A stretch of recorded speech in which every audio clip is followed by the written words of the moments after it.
Did we hear what just happened there? You had a woman with a law degree. He says, my law degree says otherwise, if she wants to drop the credential on the table, saying that it's a federal crime for Donald Trump Jr., which means it's a federal crime for any of you out there. This is now her claim. It's a federal crime for any of you to say the name of this person. He is Voldemort. He is the name that cannot be said. This is not just coming from partisan Democrat officials. This is coming from people that are supposed to believe to live and die by freedom of expression, to believe in the First Amendment more than anybody. Just as a little experiment while we were playing that clip for you, I typed in the name Eric into Google. Nothing else, just Eric. Could have been Eric the Red. Could have been Eric, I don't know, I can't think of a really famous Eric off the top. Bruce or Mark, what's a famous Eric, like from sports? Give me one. Eric Dickerson. Eric Dickerson. I don't even know who that is. Who is that? He's a running back. Running back. There we go. I'm sure he's fantastic. But you know what came up when I typed in Eric? Into Google. The Google machine. Eric's a very common name. Eric Sharamella. And then all this stuff about the news reports on this guy claiming, based on these news organizations, that he's the whistleblower.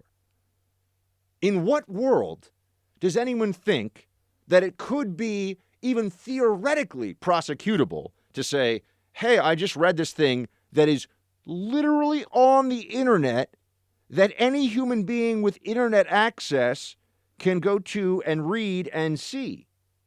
How could that be? How is that the case? I mean, oh no, we've had the name up on the screen. Oh, what's going to happen now? Eric, oh no, oh, it's so scary. What are we going to do? I'm so scared. It's fine. Nothing's going to happen to the guy. We're just going to know a little bit more about him.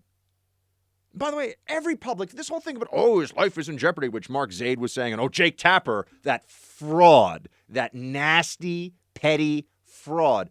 He's all, Mark Zaid, the lawyer, is saying this guy's life is in jeopardy. Everybody who's ever stood up and defended Trump against the Russia collusion stuff, death threats, families threatened. If you cross Planned Parenthood publicly, you'll have people threatening you and, to mutilate your kids. And all this happens to every conservative. Oh, this guy, it's so scary for him.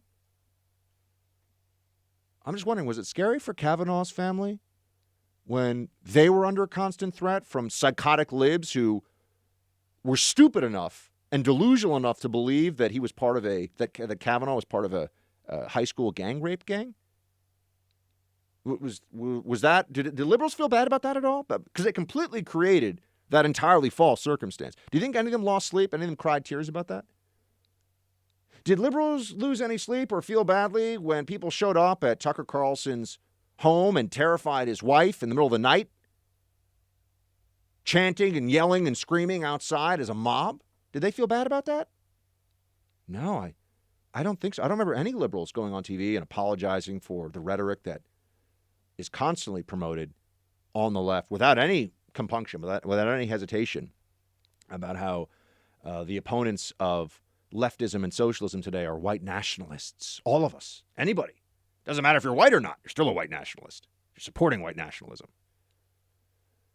It's appalling. These people are appalling.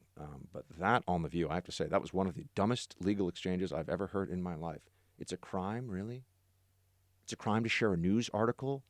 You absolute, just what a, the stupidity. I sit here and I think that I understand the full depth of the moral and intellectual depravity that the left has fallen into in this environment right now. But sometimes they even manage to go a step beyond.